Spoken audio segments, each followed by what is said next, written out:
Muy buenas tardes a todas y a todos. Muchísimas gracias por nuevamente estar acompañándonos en esta actividad.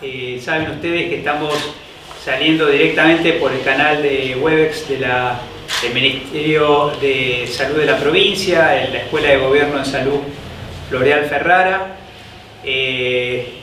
dando continuidad a nuestro primer encuentro inaugural. Entiendo que hoy tenemos más participantes que han estado completando su toma de posesión y la mayor parte de ustedes nos están acompañando también a través del canal de YouTube de la escuela. Y quería comentarles que vamos a tener hoy el gusto de compartir algunas reflexiones y orientaciones directamente con el Ministro de Salud de la provincia, el doctor Daniel Goyan. Sé que tenemos algunos de ustedes, los que están en el Webex, van a poder enviarnos algunas preguntas por el chat, y los demás se está sistematizando por el canal de YouTube también las preguntas, las intervenciones o las inquietudes. Lo que no podamos encauzar, digamos, el día de hoy, lo vamos a responder, digamos, el próximo encuentro dentro de 15 días. Y quería comentarles o anticiparles que les va a llegar ya a través de la plataforma, entiendo, digamos, la comunicación que emitió, digamos, el ministro el 15 de enero de este año respecto a la situación específica de cómo organizar desde aquí el encargo más fuerte que hemos recibido directamente, que es el tema de generar no solamente las transformaciones estructurales que ustedes han estado seguramente al tanto de todas las modificaciones que se han ido generando, que teníamos planificada por un lado y que la pandemia nos aceleró por el otro.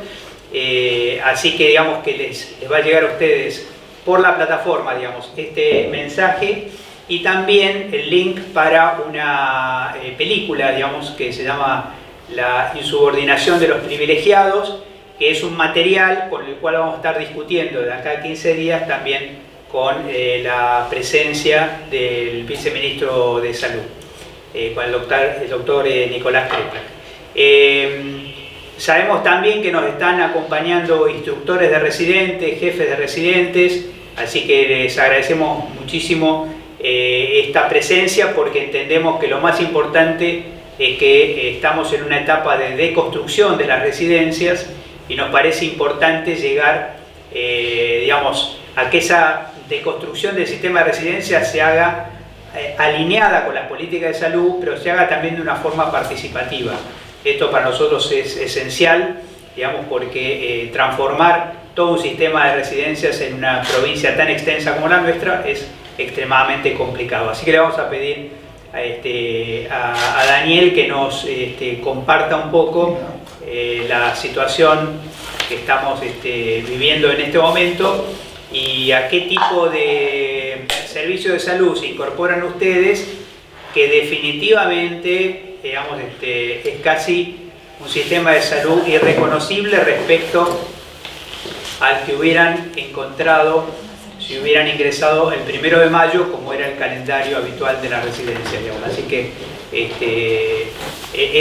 un poquito esta invitación a decir de dónde venimos y hacia dónde vamos es un poco el sentido general de la conversación del día de hoy, con la expectativa de contar con su participación activa en esta propuesta que tenemos para todos los bonaerenses. Gracias, Daniel. Bueno, hola, buenas tardes a todos y todas. Gracias por la invitación para seguir conversando, charlando con todos los diferentes actores y las diferentes actoras de esta que es nuestra metida, nuestro tema, que es el tema de la salud, ¿no? Y bueno, en este caso en particular el tema de la residencia. Pero permítanme primero hacer algunas consideraciones por ahí mucho más macro, y hasta, si se quiere, por ahí pseudo o casi filosóficas, ¿no? ¿Cómo vemos el mundo nosotros? ¿Cómo construimos nuestro sentido común? ¿Cómo construimos conocimiento? Y la verdad que cuando uno empieza a analizar esto, ve que en la historia ha habido grupos sociales dentro de un determinado territorio, y luego eso fueron naciones, fueron países,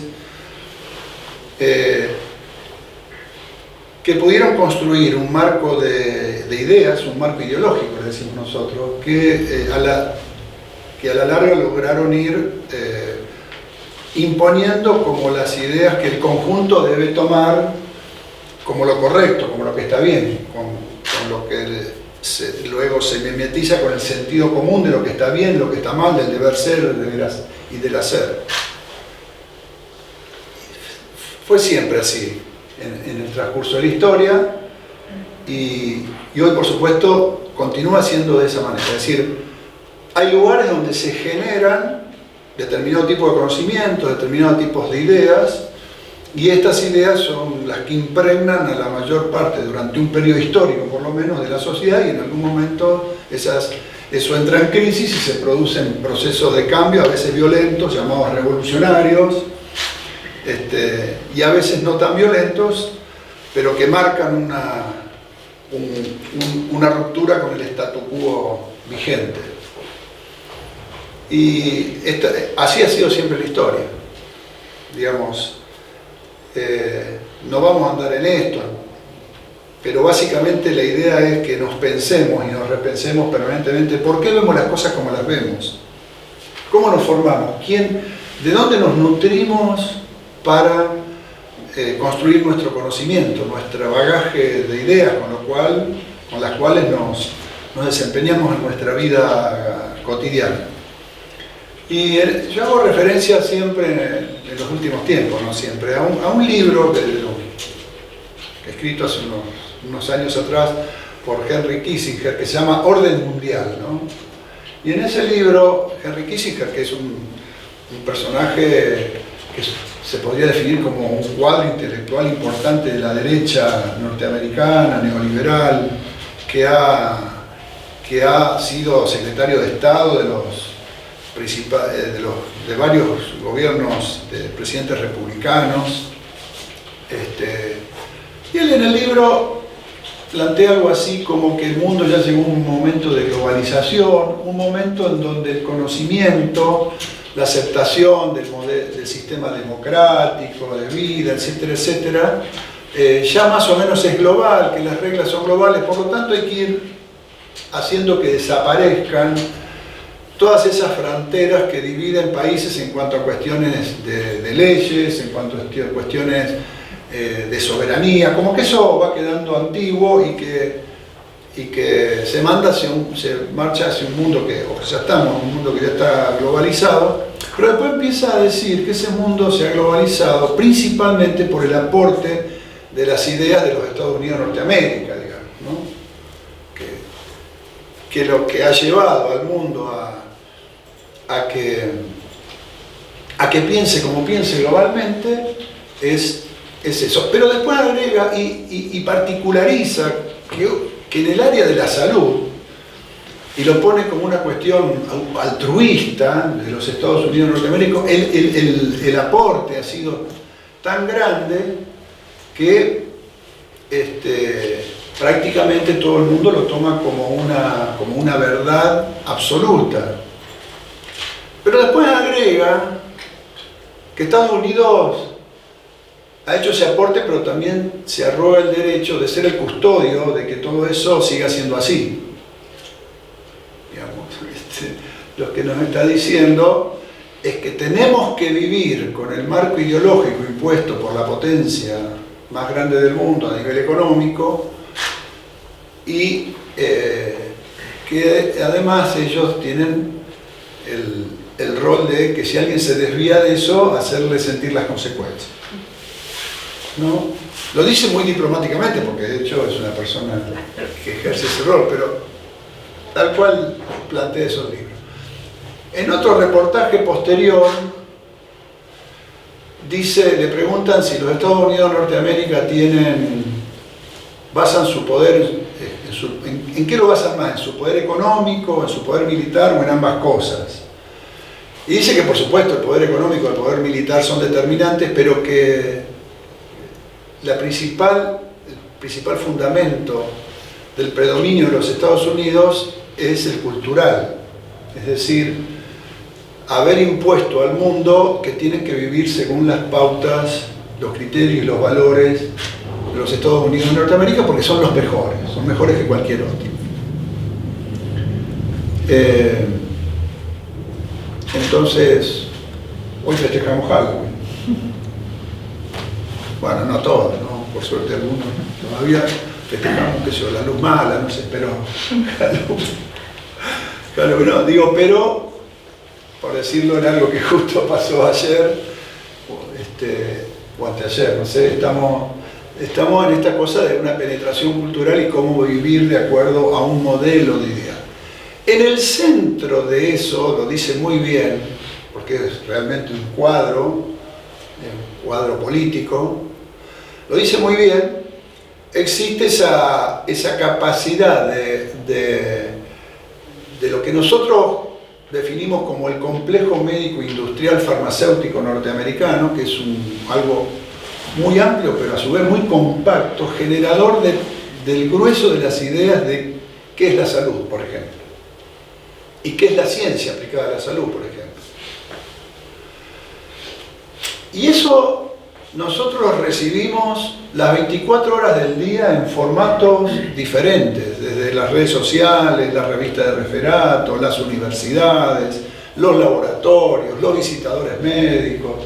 Todo el mundo, un mundo muy concentrado, emite la señal de qué es la salud y qué es el paradigma que deberíamos perseguir. Y eso les llega hoy ya no solo a los que trabajan específicamente en el área de la salud, a los que trabajan formando en las universidades, sino que se incorpora y se hace carne en una manera de hacer las cosas, y de ver las cosas, y de analizar las cosas, y de percibir las cosas. Y encima no tenemos con qué contrastar contra esa generación gigante de sentido común. No tenemos una masa crítica que pueda decir, por lo menos, generar la duda. A ver, esto es así o no es así, ni siquiera eso. Es decir, es tan fuerte esa potencia que te dice que la salud es un acto individualista, de un médico principalmente, que es un hecho que debe terminar necesariamente en una medicalización, que tiene que estar lleno de estudios complementarios y que si lo haces con criterios de productividad es lo mejor. Es decir, si vos podés atender 20 pacientes por hora es porque eso es fabuloso. Y se transmite y entra tan dentro que no, como dice mi amigo Jorge Reyes, estas cosas llegan al barrio del conurbano bonaerense. Y uno dice, pero ¿cómo llegan al barrio del conurbano bonaerense? Y bueno, yo trabajaba en un municipio de la provincia de Buenos Aires durante muchos años, en donde un día me dicen, che, vos sabés que se le entrega al mejor médico, al mejor enfermero, al mejor, de todas las áreas del gobierno municipal, se le entrega a fin de año un premio al mejor médico en este caso. Y me dicen, este año le toca a fulano de tal. Y yo lo conocía, era un tipo pediatra que atendía 36 pacientes en 2 horas. Y digo, pero ¿cómo? Es un desastre ese médico. Tiene 36 pacientes en 2 horas, es un desastre. No, dice, el que más produce. Digamos. Digo esto para ver que nos atraviesa una manera de ver las cosas que encima en nuestras universidades que tienen este mismo sistema de pensamiento en muchos de sus docentes, y aunque vos le cambies la currícula, el docente muchas veces sigue siendo el mismo y sigue enseñando lo mismo, aunque sea con otra currícula. Por eso digo que no es tan fácil cambiar cuando la cuestión es cultural. Cuando sucede eso, no nos enseñan a dudar siquiera, a decir, ¿esto será así o no será así? Entonces, los que se terminan, digo, revelando, no, pero sería una palabra por ahí demasiado pretenciosa, pero por lo menos poniendo en duda y teniendo una visión crítica, son aquellos que por otro lado les pica el bichito de dudar. Puede ser por el lado de la política, de la militancia política, social, puede ser por el lado intelectual, porque sos medio contestatario, porque sos medio hippie o por cualquier otra cosa, pero que decís, la verdad es que yo quiero ver si esto que me dijo mi docente es exactamente así o no. Y entonces ahí se generó, siempre hubo un brote que a veces fue más grande, más chico, más visible, menos visible, pero siempre muy atomizado, de pensadores críticos del sistema de salud y de la salud. Entonces, nos fuimos agrupando, juntando, a veces separándonos también, con muchos egos, también hay que decirlo, que a veces son muy dañinos a la hora de tratar de construir proyectos colectivos que tengan más fuerza y más potencia, pero hubo siempre movimientos en Latinoamérica, en nuestro país, en donde dijimos, vemos la salud desde otro lado. Entonces, empezamos a brevar en la visión social de Carrillo, en la medicina social latinoamericana, o en otros que encargaron de determinado tipo de pensamientos críticos, ¿no? Como puede haber sido el mismo Oñatibia en un gobierno radical, o Aldo Neri, con el cual uno tiene muchas diferencias, pero que decía por lo menos, bueno, hay que arreglar un sistema que está totalmente atomizado, fragmentado. Entonces, siempre hubo, pero la verdad es que nunca tuvo la fuerza y la capacidad como para volverse una opción que le dispute realmente el sentido común a la otra que nos enseñan todos los días, a la otra visión.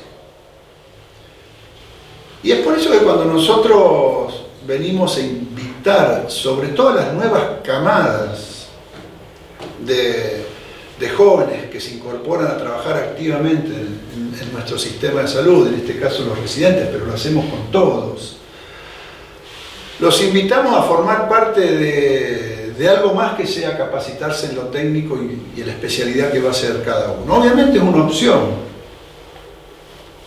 no es obligatorio, cada uno puede hacerlo si quiere, y si no, no, y está todo bien que se formen como desde lo técnico como el mejor especialista en lo que quieran hacer. Está muy bien porque eso además fortalece la capacidad de generar respuestas de salud de calidad.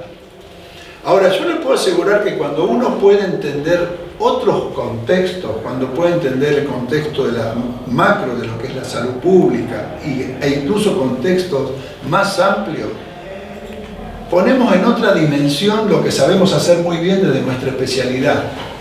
Lo ponemos absolutamente en otra dimensión.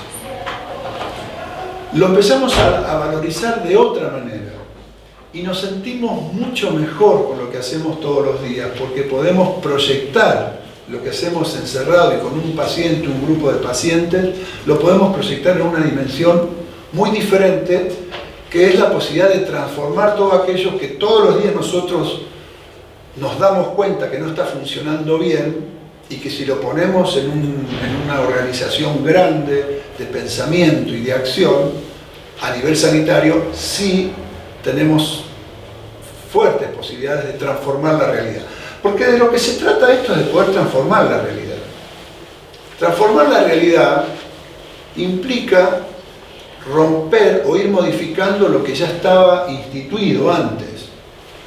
Yo siempre recuerdo, tenía amigos en México, estuve un tiempo en México, y había un partido que se llamaba Partido Revolucionario Institucional, lo cual a mí siempre me pareció una especie de contradicción, porque lo que revoluciona no instituye, porque si instituye ya no revoluciona. Entonces, nosotros tenemos que pensar que la vida es permanente movimiento, permanente avanzar, y si vos instituís, en realidad bloqueás el avance. Obviamente que hay cosas que perduran durante un tiempo, pero hay que permanentemente estar repensándolas porque así es la mente humana y así se construye el conocimiento humano, cómo vamos mejorando todos los días. Y podés mejorar cuando vos vas dándote cuenta de que si te quedaste años y años haciendo lo mismo, seguramente no está funcionando bien la cosa. Cuando durante décadas y décadas se hace aquello que es muy común encontrar en muchos estamentos de los distintos estamentos del Estado y la administración pública, en donde vos decís, ¿pero por qué haces eso? Y te dicen, porque se hizo siempre así. Y siempre lo hicimos de esta manera. Entonces, ahí le mataste a esa persona la capacidad de querer cambiar.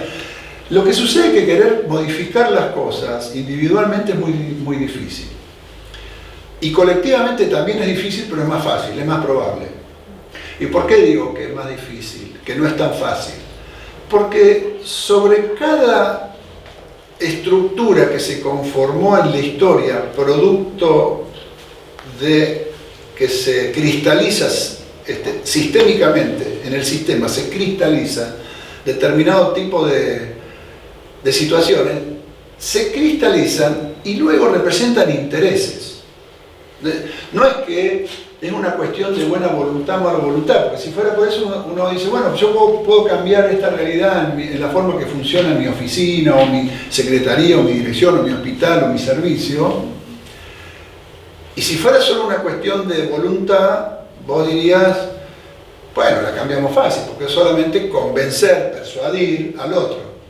Ahora, cuando vos querés hacer eso en tu servicio, te das cuenta que cuando querés mejorar una situación, te salta uno y te dice, no, pero che, yo estoy viviendo 4 horas por día. ¿Por qué? Y porque a mí me pagan poco, y por qué.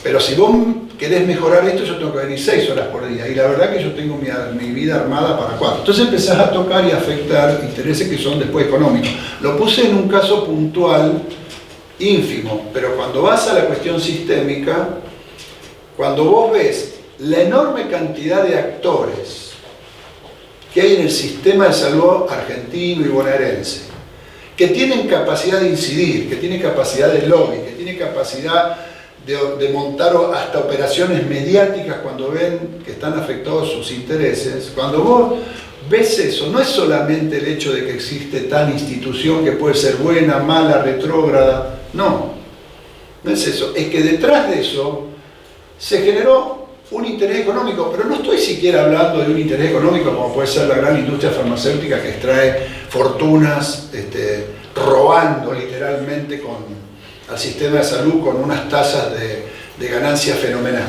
No estoy hablando de eso. Estoy hablando de un sector que ganó prestigio social, que se puso una oficina, que yo digo que tengo este rol que cumplir, y ¿por qué vos me vas a venir a decir a mí que yo ya quedé fuera de foco en esto, que ya mi rol quedó desdibujado?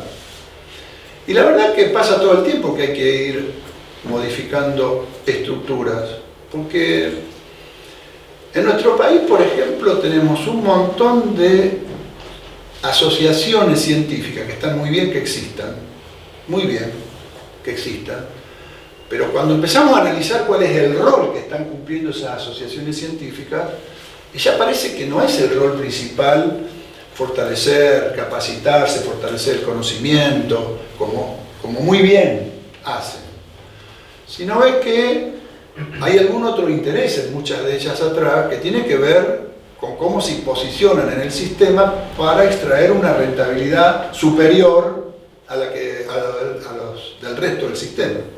Sí. Cuando esto sucede, no está mal que se hayan generado, pero detrás de eso se armó una estructura que después sostiene un interés que termina siendo económico, y que ese interés me permite desarrollar determinado tipo de actividades dentro de la sociedad, incluso de incidir más allá, incluso de lo que debería, en las decisiones políticas y de política de salud. Cuando estaba el ministro de Salud de la Nación, vienen 3 personas a quejarse porque yo no les estaba permitiendo inscribir una nueva especialidad. En Argentina tenemos tantas especialidades que ya nos estamos perdiendo. No sabemos bien dónde llega uno y empieza el otro. Y entonces me dice, querían que le reconociéramos la especialidad en hipertensión arterial.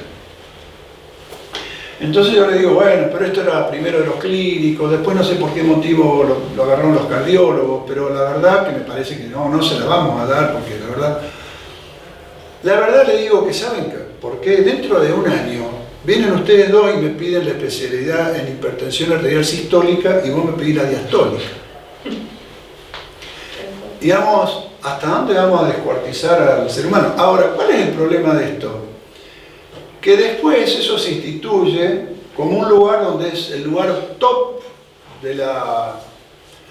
del conocimiento de la hipertensión arterial, y ojo que no estoy diciendo que está muy bien que haya muchos profesionales que se encarguen de estudiar en profundidad hipertensión arterial. Ahora, cuando ya le pusiste nombre, apellido, oficina, revista, congreso, eso al otro día se transforma en una manera de vida, porque además, cuando vos vayas al hospital público, va a haber un médico por ahí que te va a decir, mire, si quiere ir al mejor lugar para la hipertensión arterial, vaya, yo soy parte de la Sociedad Argentina y soy el que tengo el último conocimiento, y esto detrás lleva a una utilización de los recursos de salud absolutamente absurda, infinanciable por otro lado.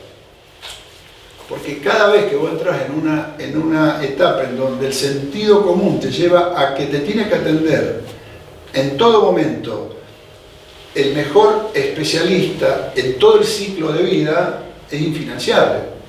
Porque cuando los pacientes empezamos a que cuando me duele la cabeza voy al mejor neurólogo de la sociedad no sé qué que me recomendaron, o cuando me duele el estómago voy al mejor gastroenterólogo, si me duele el pecho obviamente voy al mejor cardiólogo, y si me pido un turno en el mejor especialista, porque funcionamos así. El sentido común es, me duele la panza, me saco el turno del mejor gastroenterólogo, me saco el turno, y esto ya se vuelve infinanciable, porque además cuando no tenés una planificación organizada en el cuidado de tu salud por un equipo de salud, vos entrás a la demanda del sistema de salud según ese sentido común que todo este sistema de ideas te banca. Todo este sistema de ideas te lo banca. Desde la revista que leemos todos los días, y no es culpa nuestra, porque nos formamos así. Nos formamos de esa manera, es decir, no tenemos manera de ver las cosas desde otro lado. Y vuelvo a decir, cuando nos toque estar enfermos, queremos que nos toque realmente gente que sepa para cuidarnos. Pero hay que hacerlo de una manera absolutamente racional, porque si no es imposible pensar el sistema en donde solamente vamos a depender de tantas resonancias, de tantas tomografías, de tantas ecografías y entrar en un proceso de mistificación de la tecnología, en donde creemos que el mejor médico es el que me da más estudios complementarios y no aquel que me tiene 40 minutos en una consulta, me revisa y después me da un uso racional. Y cuando se le pregunta a la gente, en general aparece ese concepto mistificado de la tecnología. Pero también si tienen un buen equipo de cabecera, terminan valorándolo mucho más que el otro. El problema es que no tenemos extendido en nuestro sistema ese buen equipo de cabecera. Entonces entramos en una lógica en donde empezamos a distorsionar todo, donde los pacientes le exigen al médico terminar la consulta con un medicamento. Parece que si no termina con un medicamento no es buen médico o no es buen profesional de cualquier especialidad. Y parece que si no nos dan 10 estudios, que en mi época los llamábamos complementarios, y hoy yo le digo a los alumnos, de verdad, que son secundarios, porque lo complementario es los 10 minutos que te atiende el médico a las apuradas. Todo lo demás es lo que define el diagnóstico. Y fíjense, estando yo en Barcelona, una movilización hace años, que decía 777, todos de blanco, vestidos, digo, ¿qué son estos que andan? Eran médicos gritando 777, médicos de clínica médica que protestaban porque los querían llevar a atender a un paciente cada 4 minutos y defendían cada 7, tampoco que digamos que es mucho, pero bueno, defendían por lo menos no caer a 4 minutos, porque ¿qué hace un profesional en 4 minutos? Todos me contestan nada, sí, agarra la lapicera. porque no tengo tiempo de otra cosa. Y ahí entra la productividad, que es vista como un valor positivo. Y así se enseña economía de la salud. Por eso nosotros enseñamos economía política de la salud, no economía de la salud. En la economía de la salud tradicional te están enseñando que somos una máquina que debe producir y aumentar la productividad. Y nosotros decimos que además de ser económicamente mucho más caro eso, no es bueno para la salud. No es bueno para la salud. Que es mucho mejor para la salud tener un sistema organizado, con un grupo o equipo de salud que te cuide de base la salud y te haga transitar por el sistema de salud en los distintos niveles de complejidad tecnológica a la gente con un criterio de racionalidad y que vaya a hacer todos sus controles en el momento que se los debe hacer y que ese equipo lo vaya guiando, protegiendo, cuidando en forma proactiva. Ese sistema, que es mano de obra intensivo, es el antiparadigma del sistema que es de productividad a través del uso de la tecnología. Exacerbado. Quiero ratificar que la tecnología es maravillosa, que lo que puede hacer hoy cualquier equipo en términos de imágenes o de laboratorio, bioquímico, lo que fuera, es fabuloso, pero no reemplace, no va a reemplazar nunca lo otro. Y cuando lo usamos mal, cuando lo usamos en forma inadecuada, termina siendo contraproducente en el balance global. Termina siendo contraproducente. Por eso, que si bien ningún sistema de salud del mundo tiene la adhesión del 100% de la gente, los sistemas más valorados son todavía y aún, y a pesar que están bajo fuego, hace ya bastante, son los sistemas que tienen modelos en donde por lo menos un médico y después una enfermera, ahora también, y en algunos de nuestra visión es más amplio el equipo, digo, pero por lo menos tienen un sistema de cuidado proactivo permanente de la salud de la población y que ésta vaya transitando por los distintos niveles de complejidad tecnológica en forma adecuada y racional. Fíjense que yo digo mayores niveles de complejidad tecnológica, porque la verdadera complejidad en serio está en los barrios, cuando vamos a hablar de salud, no está en los hospitales. En los hospitales está la complejidad tecnológica, del conocimiento específico en un área específica, en donde yo puedo saber mucho de un tema y en equipo puedo dar una respuesta si actúo con un criterio de hospital moderno, de cuidados progresivos, integrados, en equipo. Yo puedo dar una respuesta institucional como hospital a determinado tipo de patologías de la menor manera. Y que en Argentina tenemos buena formación técnica a ese nivel, que nos destaca incluso de Latinoamérica e incluso a nivel mundial, de nivel de formación de especialistas. Pero fíjense que tenemos una enorme cantidad de especialistas y tenemos una enorme cantidad de médicos, incluso si vamos a hablar de los médicos, y nos faltan enfermeros en Argentina y nos sobran, en teoría nos sobrarían médicos, y sin embargo no alcanzan. Tenemos la paradoja en la Argentina en donde tenemos un montón de médicos, si los contamos en términos de cantidad por cada 1000 habitantes, pero después nos faltan médicos en un montón de lugares, y ni hablemos de determinadas áreas críticas que hoy las estamos analizando con mucho cuidado porque están, si se quieren, los dos extremos, ¿no? Nos faltan médicos y médicas generalistas y nos faltan neonatólogos y terapistas, ¿no? Nos falta quien está en el territorio haciendo lo que debería ser un equipo de salud conjuntamente con todas las otras incumbencias cuidando la salud de la población a nivel territorial, la primera puerta de contacto, de entrada, y además la salida, como nos enseñó Ferrara, al territorio a hacer permanentemente una acción proactiva de salud y además involucrar a la propia sociedad en el cuidado, autocuidado y la participación del diseño sanitario para su territorio. Eso debería de un lado, ¿no? Y del otro lado tenemos aquellas áreas que prácticamente viven encerrados en una guardia y que también créanme que estamos trabajando para poder resolver a futuro estas cuestiones como uno más de los tantos problemas que existen cuando hablamos de formación. porque por algo están faltando en un lado y en el otro. Bueno, hay que incentivar a que eso no suceda. Y a nivel del primer nivel de atención, a veces están denostados por este sistema hegemónico de generación y de predominio de ideas. Hasta despectivamente nos referimos al equipo de salud que trabaja en el primer nivel de atención como que fuera un nivel de calidad inferior. Bueno, yo tengo la mitad y mitad. Yo hace 31 años que estoy en carrera hospitalaria en la provincia de Buenos Aires. La mitad del tiempo estuve en atención primaria y después tuve mucho tiempo en hospitales también. Quiero decirles que cuando estás en el territorio,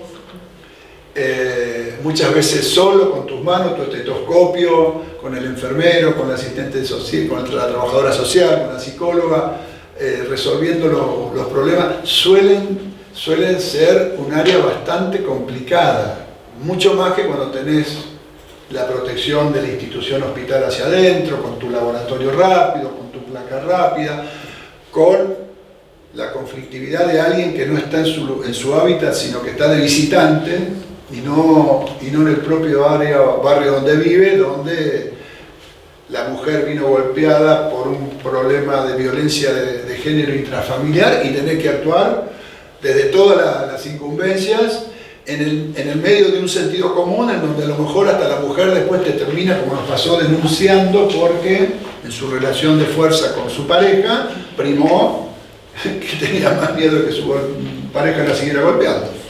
Entonces, en esas complejidades que entra todo, te quiero ver solito, con un equipo de 4 o 5 en el medio de un barrio, en donde además la mitad de los vecinos tomaron partido por una parte y la otra mitad por otra parte. Digo, y cómo se actúa a través de la comunidad y del sentido. Yo sigo hablando y cuando quieran me cortan. Entonces, la invitación, como decíamos los otros días cuando presentamos la incorporación de 1.137 residentes por primera vez en la historia, de todos los que habían terminado y todos los que quisieron entrar, entraron, para eso hubo que trabajar muchísimo. La invitación es a formar parte, no solamente de una capacitación, que vuelvo a repetir, si quieren hacer únicamente eso, están en todo su derecho, sino también a formar parte de la reconstrucción de un sistema de salud en la provincia de Buenos Aires. Y no es poco, pero les proponemos a que masivamente se incorporen a poder aportar sus miradas, que además queremos que sean críticas, que nos digan cuando alguien tiene una idea, el director del hospital o el director de la escuela, y no estamos de acuerdo, que lo podamos decir con la misma tranquilidad de que cuando sí estamos de acuerdo, y a construir un colectivo sanitario que está tomando ya mucha fuerza, no solamente en la provincia de Buenos Aires, sino en todo el país, porque se viene trabajando desde hace muchísimo tiempo, y que sea una masa crítica, pensante, con capacidad de formulación y de ejecución de políticas de transformación del sistema de salud, que sea de una dimensión tan grande que nadie lo pueda obviar, es decir, que pueda tener opciones de pelear contra el modelo dominante que tiene tantas posibilidades económicas y de penetración y de generación de sentido común. Entonces, la idea es que ustedes puedan incorporarse a colectivos de trabajo en la escuela, en las universidades, en los centros de atención primaria, en todos los lugares donde estén, en donde podamos organizar este pensamiento, que podamos darle forma, en donde podamos proponer, en donde podamos opinar, pero en definitiva donde podamos participar de un gran colectivo que nos permita corregir esto. Esto también, quiero decirlo porque hay tantos temas de los que uno quisiera hablar, que tiene que ver con la cuestión económica en cuanto a que el día, por ejemplo, yo lo simbolizo en alguna cuestión porque me parece como muy demostrativa. Por ejemplo, yo decía los otros días en muchos hospitales donde doy esta charla, conversamos con los trabajadores y las trabajadoras, yo les decía, el día que un médico que prescribe medicamentos, que tiene la lapicera, le quede claro que cuando él está indicando medicamentos genéricos. Todos los medicamentos en Argentina, prácticamente el 99,9% son genéricos. Después hay una marca, otra marca, pero son todos genéricos. Que cuando estamos prescribiendo medicamentos genéricos más caros que el más barato que existe en el mercado, nos estamos desfinanciando el salario, nos estamos desfinanciando el presupuesto del hospital, nos estamos desfinanciando los insumos del hospital, etcétera, etcétera, etcétera. Pero tenemos que romper con un marco de ideas, que es el que por ahora veíamos como lo único que existe. No, yo leo tal revista, me lo dijeron en el Congreso, yo siempre usé este medicamento, porque me pareció bien. Y cuando empezás a analizar y le preguntás a ese médico o esa médica, ¿por qué prescribiste este que es el más caro? Y no, porque es el mejor. ¿Contra qué lo contrastaste? No, porque la verdad que tengo información que otro no es bueno. ¿Alguna vez te pasó con un paciente tuyo? No. ¿Alguna vez hiciste algún reporte de farmacovigilancia por un error de un medicamento que dio un efecto adverso grave, severo? No, nunca tuve. Entonces, ¿por qué? ¿Dónde está la evidencia científica de que vos decís, doy el más caro porque es el mejor? Ahora, ¿sabés que al hacer eso le estás sacando plata del bolsillo al afiliado del IOMA y le estás sacando plata al hospital, al sector privado, al sector público para que se lo lleve laboratorios que están teniendo ganancias extraordinarias? Porque es la misma droga que tiene hasta 17 nombres comerciales diferentes y que por la cajita o el color del visitador médico o la lapicera o el recetario o el congreso te cae más simpática. No lo estoy diciendo de una manera ni peyorativa, nada, lo estoy diciendo que es como funcionamos, porque todos los días funciona así y lo tomamos como la normalidad. Ahora, la verdad es que si yo pongo a hacer cuenta de cuánto podrían aumentar nuestros salarios si la industria farmacéutica no se llevara las ganancias del 400-500% que se lleva sobre las expensas de los presupuestos provinciales, municipales, de las obras sociales o de quien sea. Receto el más barato y me pago el Congreso con el aumento de salario. Te aseguro que salgo ganando y me sobra. Digo, esto implica también empezar a tener una visión crítica sobre cómo hacemos las cosas todos los días. Y el día que lo entendamos, que si nosotros hacemos un uso racional de la tecnología médica, si no damos más estudios complementarios que lo que realmente hacen falta, y usamos más tiempo para la semiología, la anamnesis, el contacto con el paciente, si nosotros logramos reconstruir eso y no estamos gastando dineros extras en tecnología innecesaria, en medicación innecesaria, haciendo pasear al paciente por un montón de lugares en forma innecesaria, después la plata empieza a alcanzar para la salud. Cuando nosotros no pagamos 5 veces más, y esto es a veces una decisión que la estamos afrontando lo que estamos en la función, el oxígeno medicinal, después te alcanza la plata para más. Cuando no estamos pagando 5 veces más los residuos patogénicos, la plata alcanza para más, para muchísimo más. Ahora he nombrado 4 o 5 actividades que son extractivas de ganancias extraordinarias sobre el sistema de salud y que obviamente cuando vos querés ir a corregir eso, como estamos empezando a hacer, no es que del otro lado no hay resistencia. ¿Por qué? Porque estás eliminando fabulosos negocios que incluso después te atacan por la televisión y vos decís, pero ¿por qué me atacan por la televisión? Y porque son el 35% de la pauta publicitaria de los medios de comunicación. Cuando uno toca ciertos intereses, después te llega por el lado menos pensado hoy el carpetazo que le dicen. ¿No? La noticia en un diario o en un blog anónimo que luego un juez toma como prueba para hacerte un juicio que termina en la nada después de 10 años en donde vos como funcionario te hicieron pasar en todos los titulares como que era un chorro y la verdad es que en realidad lo único que sucedió ahí es que le tocaste el interés a un tipo que se quería seguir llegando el 600-700%. Le quiero decir que en algunos medicamentos, y no le estoy diciendo, la ganancia es del 30.000% hoy. El Spinraza, sin ir más lejos. El Sofosbuvir, sin ir más lejos. Llegó a costar $1.000 cuando la pastilla costaba entre 3 y 7 dólares, con todo, con investigación, desarrollo, producción.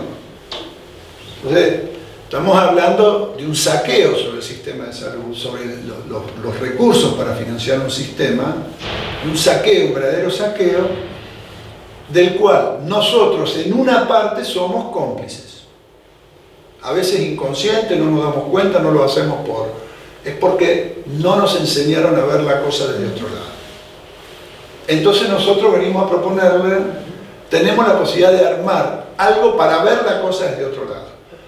Y que ustedes se incorporen y que sean los mejores traumatólogos, los mejores ginecólogos, los mejores generalistas, los mejores que se formen bien y que se incorporen a trabajar en equipo, pero que además invitarlos para los que quieran a ver esa otra parte que les puedo asegurar, les vuelvo a repetir, es fascinante poder entender en mayor medida por qué nos suceden las cosas que no suceden, para aquellos que son un poco inquietos del conocimiento y del tratar de entender por qué, que nunca vamos a poder entender ni por lejos la totalidad de los por qué, pero por lo menos algunos, por qué.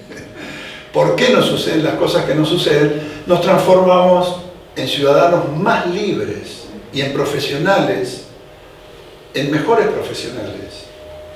Y nos transformamos en ciudadanos más libres porque en serio podemos decidir mejor sobre lo que nos pasa.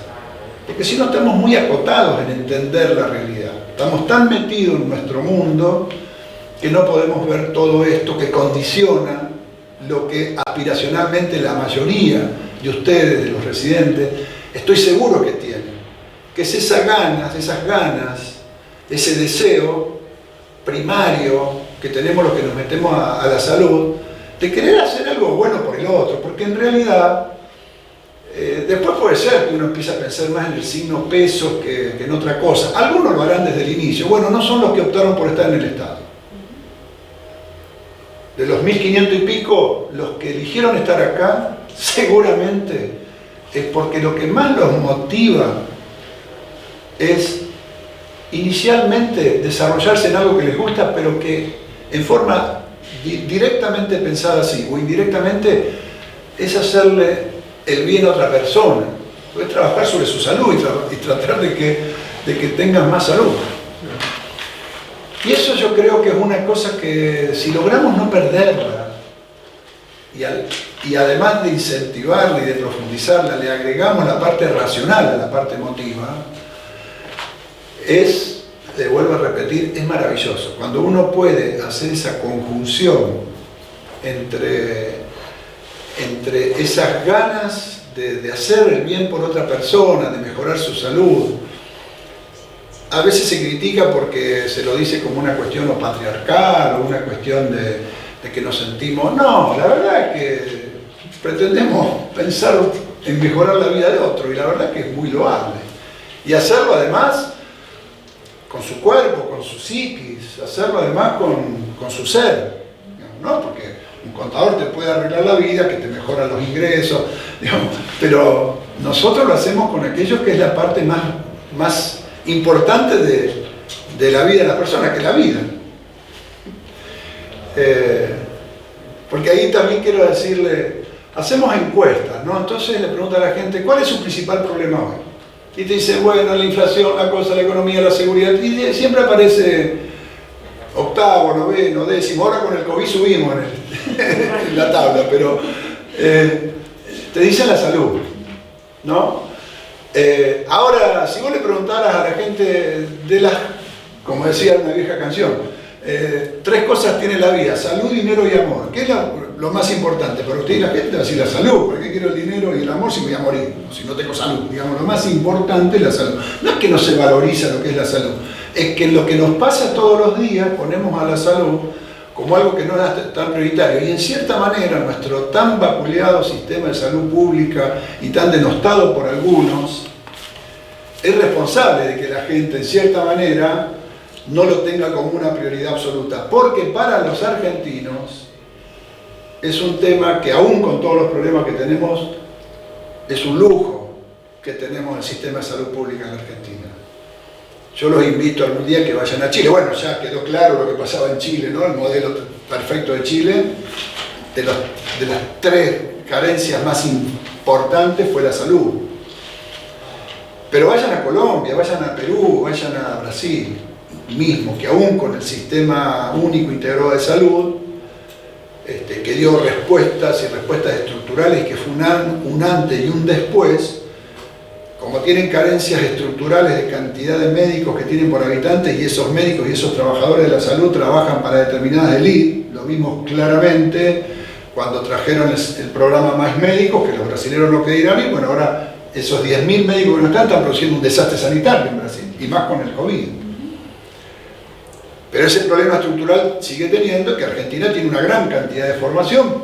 De hecho, tenemos gran cantidad de afluencia de estudiantes chilenos y de todos los países, y de Brasil a la Argentina, porque acá la sigue siendo gratuita, y en esos países nunca fue gratuito, hay que pagar fortuna. Bueno, si no fuera por ese sistema de salud nuestro, quizá en la percepción de otros países, cuando le preguntaran a la gente cuál es su problema, pondrían la salud más arriba. Así que paradójicamente, por tener un sistema de salud pública, no problematizamos tanto un tema. Pero bueno, hay que problematizarlo porque hay que mejorarlo muchísimo. Nosotros teníamos un programa y un proyecto cuando estuvimos en el gobierno nacional. Sé que ahora hay algunas propuestas, de hecho estaba leyendo un especialista, se me fue el nombre, vasco, que está también asesorando por estos días al gobierno nacional para proponer algunos cambios de tipo, dicen, estructural en el sistema de salud. Son muy respetables todas estas ideas o estas intenciones. Yo marco una sola cosa, y creo que para terminar, así podemos escuchar preguntas, no sé si tengo más tiempo, si no sigo hablando, pero para terminar quiero decir una sola cosa. Las cosas que se pueden hacer a través de una ley o de reformas superestructurales, de ponerse de acuerdo 5 o 6 sectores gruesos del sistema, actores importantes del sistema, para mí tienen un límite muy concreto. No logran transformaciones estructurales. Acá hay un sujeto que tiene que estar presente de esto, que son el sujeto pueblo primero. La sociedad tiene capacidad, tiene la necesidad de poder involucrarse en la discusión para poder tener éxito. Y después un sujeto que lo estamos denominando este movimiento, que nos movamos con un movimiento de pensamiento fuerte en salud, homogéneo en las ideas centrales, en los conceptos básicos hacia dónde queremos ir. Obviamente no podemos sumar a este sector a alguien que piense que la salud tiene que ser privada y que todo se puede resolver, todo lo va a resolver el mercado. No puede estar con nosotros, claramente. Pero si nos ponemos de acuerdo y estamos de acuerdo en las 6 o 7 premisas conceptuales básicas, después, como decíamos antes, es natural y normal que haya visiones, contradicciones secundarias de determinado tipo de intereses o de pensamiento. Pero podemos construir esto. Si no, no hay manera de ganar lo que nosotros denominamos la batalla cultural por las ideas. Si no hay masividad, para poder dar esa batalla, no tenemos chance. Yo hago una especie de alegoría. Digo, del otro lado tenemos a alguien que propala con equipos gigantes, con millones de watts de potencia y una voz muy fuerte. Y nosotros tenemos un megáfono. Ahora, si logramos construir 200.000 o 300.000 personas con ese megáfono, le hacemos ruido al otro. Nuestra voz se escucha mal si suena al mismo tiempo. Si sonamos cada uno por separado, no suena nuestra voz. Entonces, reconstruir un sistema de salud en la República Argentina, volverlo a hacer con la Rectoría del Estado, con la gobernanza del Estado, volverlo a hacer asentado en un primer nivel de atención de la salud fuerte y resolutivo, sobre una base muy fuerte de redes de servicios de salud organizados territorialmente. Si logramos poner en marcha esta idea, es posible hacerlo. De hecho, el COVID nos demostró de que es posible en pocos meses construir una partecita chica y sesgada, porque es muy vinculada a la pandemia, de esas estructuras que hoy vamos a ir replicando fuertemente hacia el resto de todas las otras áreas que hacen a la construcción de un sistema de salud. Esa es la propuesta y la invitación. Formar parte de un enorme colectivo de pensamiento para transformar el sistema de salud bonaerense, y creo yo que ser una especie de, no digo de faro, no, nadie se siente iluminado de nada, pero ese gran colectivo ser un lugar donde esto se pueda expandir, esta línea de pensamiento y de trabajo hacia el conjunto país y hacia el resto de la región, donde también estamos tejiendo fuertemente desde hace años conversaciones y vínculos para poder producir esto. Este gran movimiento latinoamericano para dar la batalla por las ideas y construir un sistema de salud que en definitiva tiene que ser equitativo y de calidad para todos y todas. Bueno, yo termino acá y creo, no sé si... vamos a sistematizar un poquito, que ya tenemos algunas preguntas, las pasamos del chat a un Word, pero quería, Daniel, hacer referencia a dos cosas. Las habíamos mencionado, pero las vamos a reiterar, porque bueno, muchos compañeros y compañeras recién se están incorporando y quizás se están incorporando hoy. Lo primero es, por primera vez en la historia de la provincia y del país, se le ofreció quedarse en la red pública al 100% de los residentes de la provincia de Buenos Aires este año. Sobre 1.580 residentes, 1.137 aceptaron hacerlo, lo que corresponde al 72% del total, que nosotros lo entendemos como también como un mensaje, digamos, que es, digamos, quizás si nos hubiéramos preguntado antes cuántos residentes querrán quedarse, digamos, a lo mejor hubiéramos levantado distintas opiniones. 72% es muy fuerte, incluso en especialidades que sabemos que son muy rentables fuera del sector público. Lo segundo es que, digamos, hemos visto este año, digamos, desde el punto de vista interno de la residencia, que muchas residencias se desestructuraron en el sentido de la sobreespecialidad que habías mencionado recién. O sea que hubo gente que, digamos, siendo clínico terminó fortaleciendo los servicios de terapia intensiva, especialistas que pasaron a hacer clínica y a trabajar en screening, trabajar en la orientación de pacientes. Y en cierta forma la pregunta que me parece que nos quedaría para escuchar tu valoración, digamos, es que la cohorte que en este momento está ingresando, que está llegando, pongámosle, entre trámites y todo lo demás, a ingresar realmente a los hospitales 20 de octubre, hubiera entrado normalmente el 1 de mayo, ¿no? Que es una pregunta un poquito retórica, pero ayuda a pensar. ¿Y qué ventaja hay? Digamos, ¿qué pasó del 1 de mayo para acá en la red de servicios públicos de la provincia? Porque van a encontrar otra realidad, me parece, ¿no? Bueno, nos pasó la pandemia, digamos que nosotros teníamos desarrollado un plan inicial de trabajo y obviamente hubo que readecuar todo ese plan de trabajo, pero con la consigna de que mientras dábamos respuesta a la pandemia, lo que hiciéramos fuera en función de consolidar las estructuras de ese plan de trabajo que teníamos. Uno de esos lineamientos era revalorizar todo el esfuerzo que hace el Estado para formar residentes en términos a todo nivel, pero yo yo quiero mencionarle, porque uno escucha a veces gente que dice cada cosa, ¿no? Como que, no, y si yo me quiero ir a un país del primer mundo y quiero estudiar, bueno, andá.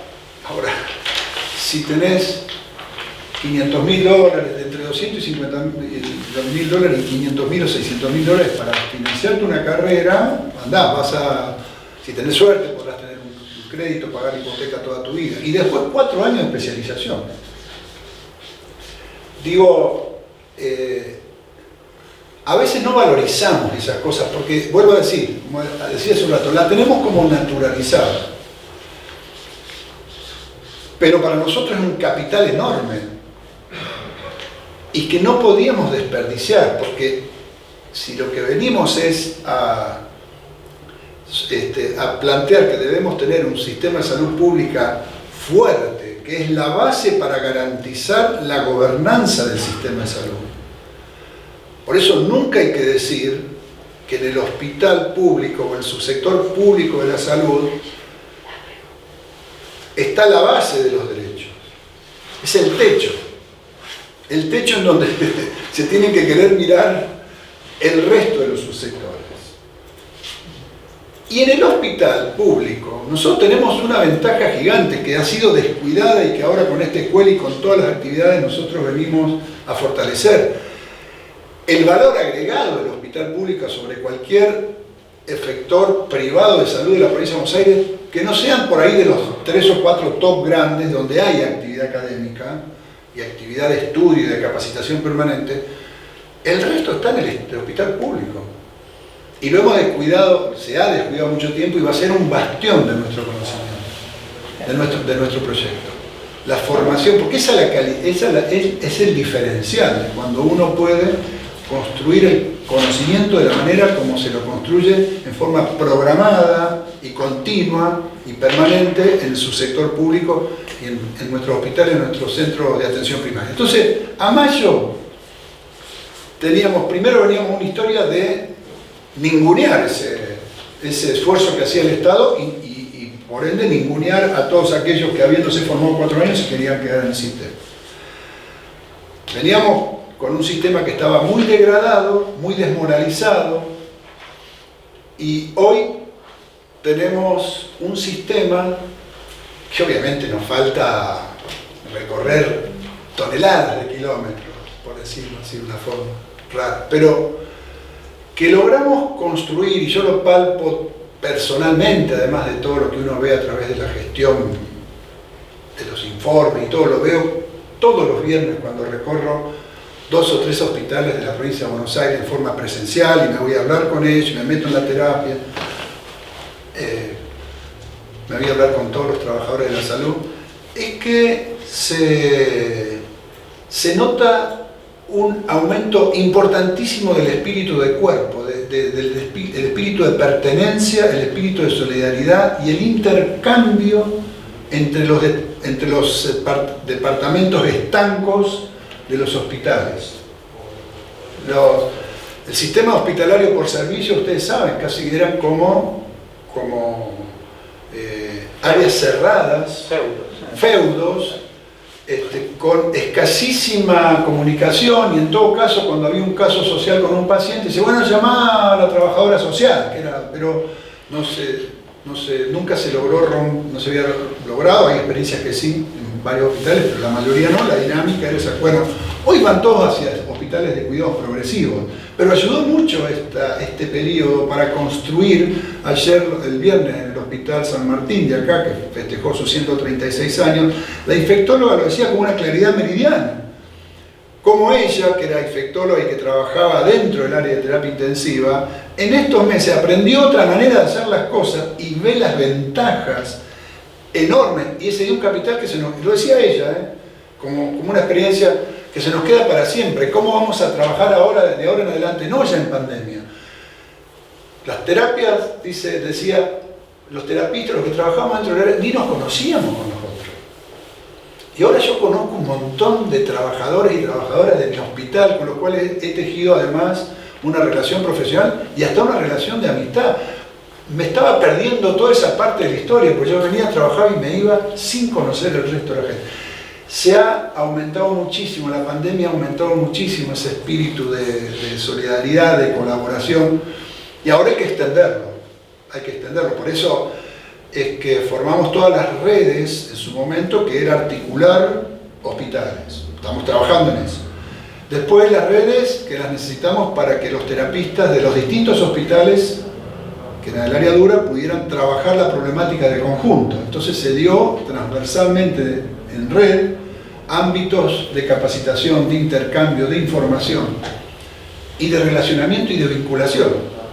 Y ahora hay que extenderlo a todo, digamos, extender esa red. Entonces, los que entraban el 30 de mayo hubiesen encontrado una realidad que es muy distinta, porque además las situaciones traumáticas dejan estas cosas a los pueblos. Incluso siempre sacan lo mejor y lo peor de la gente, no siempre.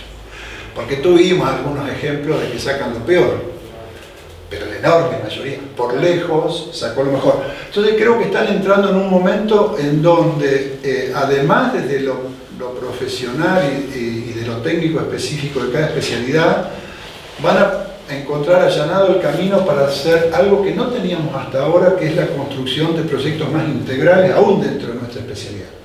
Yo formé parte y fui coordinador muchos años del programa PRIM. El PRIM es un equipo de cabecera para el primer nivel de atención que se forma desde el vamos como equipo. No es que se forme un equipo con un psicólogo, un trabajador social, un médico, un enfermero comunitario, un promotor de salud, etcétera, un odontólogo, lo que sea, que lo juntás, sino que se forman los 4 años de la residencia juntos, la mitad de su tiempo tienen formación disciplinar y la mitad de su tiempo es interdisciplinaria, casi transdisciplinaria, porque actúan todos juntos en un centro de atención primaria. Es decir, la especialidad en el hospital, la mitad de su tiempo en un centro de atención primaria. Y la verdad que eso es una experiencia muy, muy rica, más allá de lo específico de un equipo óptimo para el primer nivel de atención, es una experiencia muy rica para ver cómo actúa, cómo la gente se predispone diferente cuando interactúa en equipo, y cuando sea interactuar el sistema, casi como un equipo, como hicimos con el sistema de gestión de camas, que es algo más técnico, pero como algo que a lo sumo en un tema intrahospital, para sacar pacientes de una terapia, pasarlo a intermedia, y que eso se llama gestión de cama, cómo se transformó en una herramienta y cómo cambió la actitud de muchos médicos que estaban tranquilos en su servicio porque decían, bueno, yo tengo el servicio completo. No, pero mira, estos dos pueden pasar a intermedia. Al principio había que apretar un poquito, hace tiempo atrás era, che, sacalo, no hagas la cómoda, lleva a la intermedia, necesitamos eso para el otro, bla, bla, bla. Pero más bien la tendencia era, estoy tranquilo, la cosa está bien, la tengo controlada, no muevo. Los mismos trabajadores, 6 meses después, te decían, no, a estos dos los puedo mover, esto lo puedo pagar, esto lo puedo llevar al otro hospital. Creo que ha generado conciencia, mucha conciencia, y además conciencia del rol de la salud pública. No se olviden que nosotros atendimos al 53% de los pacientes con HIV en la provincia de Buenos Aires, de los cuales 28% no tenía obra social. Nosotros atendimos al que no tenía obra social y atendimos al que tenía obra social, PAM, IOMA y 40 y pico de otras obras sociales se atienden y se atendieron en los hospitales públicos. Es porque son buenos, claro, porque claro. No es por otro motivo. Claro. Así que sí, creo que fue un cambio muy fuerte. Tenemos también, Daniel, con la misma lógica, y eso también lo estamos comentando y lo vamos a seguir profundizando en este seminario, así como gestión de camas, digamos, rompió la idea de que cada hospital era el dueño de sus camas y también queremos trabajar en que cada hospital no es el dueño de sus residentes y poner las residencias en red, digamos, parecido a la gestión de camas. Por eso esta imagen de residentes, digamos, o sea, de residentes en red, como para poder entramar estas relaciones. Tenemos algunas preguntas. Rubén Darío nos dice que concuerdo totalmente con lo expuesto con el doctor. Desde los primeros años de la residencia deberíamos hacer hincapié en el uso racional de los estudios complementarios y de antibióticos. Gran parte de las patologías prevalentes en pediatría requieren solo anamnesis y examen clínico detallado. La semiología es capital. Te leo las tres si te parece y para un comentario. La primera ya coincidimos en todo, no hay que responder nada.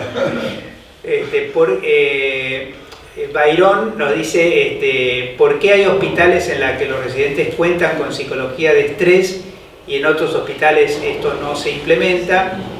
Y Matías nos dice si los prescriptores de medicamentos en instituciones públicas, como lo es un hospital, deberían manejar las opciones terapéuticas dentro, que están en su vademecum hospitalario, sin nombrar marcas ni nada. Es más, según entiendo, tienen que firmar un conflicto de intereses. Bueno, hasta donde yo sé, tendría que juntar más información específica, pero no sé si se está refiriendo a la psicología del estrés en pandemia o en general, ¿no? En general, Vale. porque de hecho en muchos hospitales se conformaron los equipos para manejar el estrés en pandemia hacia adentro y hacia afuera. Yo he visitado personalmente muchos de los equipos donde hacen incluso la atención telefónica o con telesalud a pacientes en sus domicilios, y a su vez otra parte del equipo o el mismo equipo a su vez hacía. No, desconozco en este momento la cifra de en cuántos hospitales lo tuvimos y en cuántos no. Creo que estamos convencidos nosotros de que tenemos que tener como tantas otras mesas de trabajo en los hospitales que trabajan violencia de género, violencia institucional, etcétera, que ya están conformadas y funcionando. Obviamente con la pandemia todo se limitó un poco por la cuestión de la presencialidad, etcétera, pero tenemos en mente de que el tema de la salud mental de los trabajadores de la salud es otra de las cuestiones que hay que tener permanente respuesta, y permanentemente tenemos que estar generando herramientas para dar cuenta de eso. Porque los trabajadores de la salud tienen, ustedes saben incluso que se discutió y se llevó adelante en el año 2015 problematizando el tema del estrés de trabajar en el hospital público, se llevó a cabo un decreto que se llamó el desgaste laboral, por el cual se pueden los profesionales de la salud jubilar antes de tiempo. Después tuvo problemas porque parece que le hacían pagar los meses, los años de aporte, cosa que había una discusión si correspondía o no correspondía, porque si era de capitalización el criterio, o el criterio era de, ¿cómo se llama? De pool, digamos. Claro, que Tomos tiene otro nombre, de reparto. De reparto. ¿No? Bueno, todo eso se dio. La verdad es que es muy importante que podamos discutir este tema y forma parte de ponerlo en agenda. Porque la visión que tenemos nosotros es que no nos tenemos que querer ir del hospital a los 50 años. La visión que tenemos nosotros es que tenemos que mejorar la calidad laboral en los hospitales para que querramos irnos cuando querramos, cuando ya nos corresponda. Porque además, un profesional a los 50 años creo yo que está en el mejor momento para ejercer, para enseñar y para transmitir, digamos, ¿no? Es decir que es un desperdicio que alguien se pueda ir a tan temprana edad, a mi modo de ver. Creo que tenemos que redefinir todo esto, pero la idea es trabajar sobre que el hospital sea un lugar que nos convoque tanto, que nos pase lo que nos pasa a muchos. Yo estoy a punto de jubilarme de mi hospital Narciso López Lanús, estoy seguro que después que me jubile 2 o 3 veces a la semana me voy a ir al hospital. Por lo menos un tiempo hasta que después vayan cambiando las generaciones y pierdas contacto, no lo sé. Pero cuando no vas a tu hospital te sentís raro, digamos, como que la idea es que siga pasando eso y que podamos trabajar sobre que no sea insalubre venir a trabajar. Es un aspecto que hemos discutido incluso y que hay que debatirlo a nivel de la salud laboral. Si el criterio es económicamente reparar un daño de nuestro físico o tratar de minimizar el daño físico, porque en definitiva ninguna cuestión económica repara lo que sufrimos nosotros en el físico. Quiero decir, vinculado a esto, nos criticaron en algunos lugares de la derecha política de que por qué habíamos comprado camas tan caras para la pandemia en general.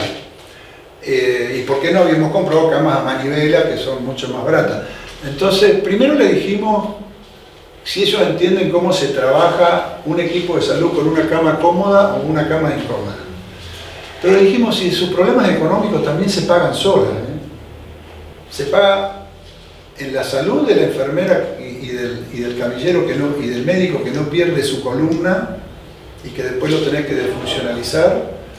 Se paga desde el humano, que para nosotros es lo más importante, pero también se paga económicamente, porque esa persona después la tenés que desfuncionalizar y llevarla a hacer algo que realmente está por debajo de lo que puede darle el sistema. Entonces digo, a ese nivel tenemos que discutir cómo hay que cuidar la salud de nuestros trabajadores de la salud, cómo hay que cuidar y que no haya y que no vivan con estrés. Entonces también hay que ir pensando en establecer estos lugares que en muchos lugares llegaron a conformarse para dar respuesta al estrés y poder de conjunto analizarlo. Y ver qué estamos haciendo también mal nosotros. Pues nosotros, cada caso de violencia, nosotros en nuestro hospital Narciso López teníamos un ámbito específico para trabajar estas cosas. Y cada caso de violencia de alguien que vino de afuera, había veces que era porque vino mal de afuera la persona, por sus problemas y hizo eso, el desastre, que rompió algo o agredió, pero también había veces que lo habíamos tenido 3 horas sin decirle nada, esperando con un chico quebrado en la sala de espera. No te digo haberlo enyesado ya, no, digo haber ido y decirle, mira, entrá, ponerlo ahí, darle un analgésico, contenerlo. Y analizábamos, y a veces teníamos algo de violencia institucional también. Entonces digo, está muy bueno tener estos espacios donde podamos analizar todo esto para manejar ese problema. Bueno. Después estaba la otra que decía...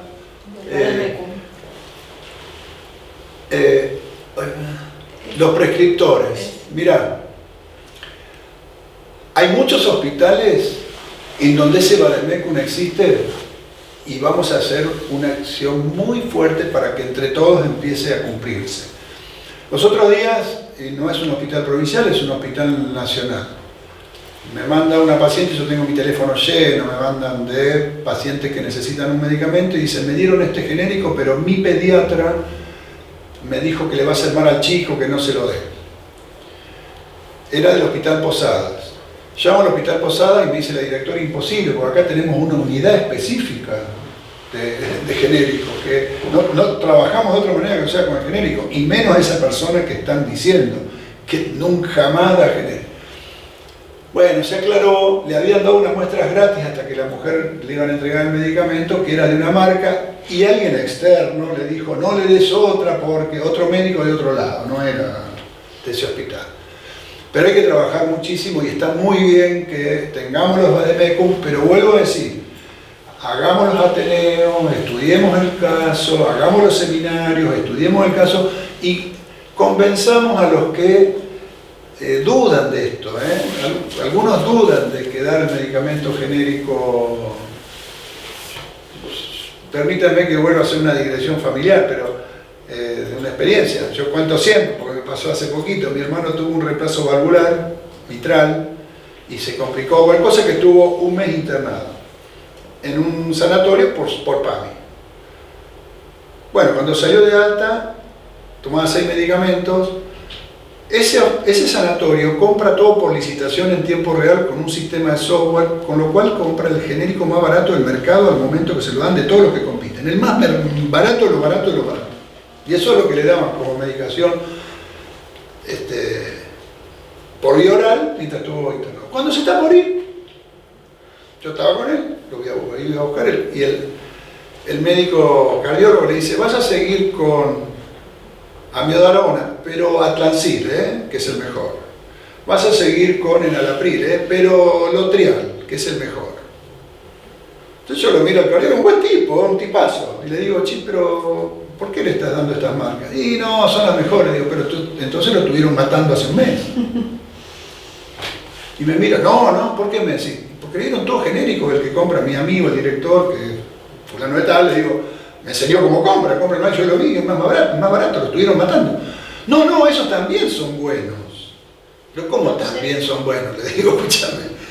Bueno, pero si de última lo paga el PAMI, me dice. Bueno, El PAMI somos todos nosotros, ¿no? Tenemos que poner una platita para acá, no es eso. Es lo que podemos poner, son en definitiva todos los ciudadanos, no es el PAMI que paga. Y no es un mal tipo, así trabajan siempre. Digo, en el privado se trabaja con el genérico durante la internación, pero cuando te va de alto te dan el de marca. Claro. No hay que terminar con eso, pero lo dice alguien que cuando tiene que comprar un medicamento, porque tengo que comprar un medicamento, voy a la farmacia y digo, ¿cuál es el más barato del barato que tenés? Y ese blister que tienen por ahí, me llevo eso. Para mí, para mi familia. Y estuve en ANMAT 2 años, sé que son buenos, no es que estoy diciendo compremos cualquier cosa. Sí, quedaba una pregunta sobre el tema de posguardia, si tenemos una diferencia entre... No tenemos. ¿Por qué no lo comentás si querés, Cintia? No, el descanso por guardia está reglamentado, en la provincia de Buenos Aires también. Lo que pasa es que creo que también tiene que ver un poco con la otra pregunta que habla de las herramientas para convertir el abuso de poder y el de género, ¿no? Me parece que también hay que hacer una regulación hacia adentro. Este cambio que estamos proponiendo de cultura institucional y de modelo de atención implica también no replicar el mismo modelo de formación que viene sesgado, como vos bien siempre contás, Mario, un modelo militarizado, sistema de premios y castigos, y cosas que no se han erradicado, y que creo que otro de los grandes desafíos que tenemos que trabajar es un cambio cultural respecto al modelo de formación de la residencia basado en estas cuestiones, ¿no? Me parece que eso hace al modelo de atención y a que podamos pensar no replicar hacia adentro lo que después también se replica hacia afuera, ¿no? Si estamos pensando en el sistema de castigos, también, ¿no?, a los ciudadanos que nos toca atender. Y pensaba, Daniel, todo lo que venís hablando, nosotros a veces trabajábamos con los estudiantes de medicina un texto de Foucault que habla de la crisis de la medicina antimedicina y de la salud como bien de consumo, y los médicos como simples intermediadores entre el mercado y un otro, quedando a veces entrampados en esto de reproducir este modelo y de ser los intermediadores de alguien que en realidad se termina llevando el dinero. ¿Cómo hacer para no replicar ese modelo y siendo funcional ese modelo, poder sacarlo de la naturalización? Porque todo esto que también a veces lo hablamos con Mario, lo del multiempleo, el pluriempleo, que tanto se pudo evidenciar a través de la pandemia, cómo quedamos entrampados o quedan entrampados en esto de acumular y reproducir y tener que pertenecer a un status quo, sostener un status quo para no quedar fuera del sistema. Cómo poder correrse de ese lugar sin ser un hippie, porque me parece, yo soy médica generalista y a veces venimos cargando esa cosa del médico hippie, el que no es funcional, a una cosa que, como digo, los capitales en juego no solo son económicos, sino tienen que ver con otros capitales en juego, el prestigio, y en eso competimos en el lugar donde nos formamos, qué modelo replicamos, y a la vez vamos a determinado privado, qué subespecialidad elegimos. Entonces creo que se juegan... Ahí, por un lado, la primera respuesta sería, para poder cambiar esto hay que generar conciencia y poder. A veces la palabra poder genera un poco... Sí, poder, porque del otro lado hay un poder que hace que esto funcione así. Entonces nosotros tenemos que construir un poder, como decía recién, alternativo, y tiene que estar basado en la conciencia, en el conocimiento de que es posible construir algo mejor. Ese algo mejor tiene un inconveniente, no se construye en 5 días, en una semana, con lo cual hay que generar una expectativa positiva, que uno la denomina a veces depositar la esperanza en algo, que cuando uno ve que es algo colectivo, convincente, que tiene posibilidades, es más atrayente. Empieza a decir, bueno, yo tengo... Porque es cierto que si no, la tendencia es al achatamiento, es decir, bueno, sería lindo pero no va a ser nunca. Entonces tiene que ser una cuestión que dé la idea de que se puede hacer, y eso es construir poder. El poder no se ejerce solamente desde el Estado, mejor dicho, si vos confías en que solo ejerciendo el poder del Estado vas a cambiar la realidad, no te alcanza. No alcanza con el Estado. Es con vastos sectores de la comunidad que se involucran y que entiendan por qué se tienen que involucrar. Así que es conciencia, organización y generar un proyecto que realmente sea visible, posible, de construcción de poder. No hay que tenerle miedo, yo siempre digo, no tengan miedo a la palabra construir poder, porque del otro lado todo está basado en el poder. Entonces, digo eso, y entender esto, de que lo que vamos haciendo en la construcción de la imagen objetivo, el lugar hacia donde uno quiere ir llegando, que además es como el horizonte de Galeano, ¿no? Se te corre, pero te hace caminar. Digamos, entender que caminar en ese proceso tiene un requisito que para nosotros es indispensable. Cada escaloncito de la escalera no puede ser un parche. No puede ser una resolución circunstancial que atente contra la construcción del objetivo final. Y vuelvo a repetir, el parche de la ley de desgaste laboral. Como hay mucho desgaste laboral, porque está todo mal y me estreso, hago que te puedas ir a los 50 años. Pero se supone que te fuiste porque estás desgastado.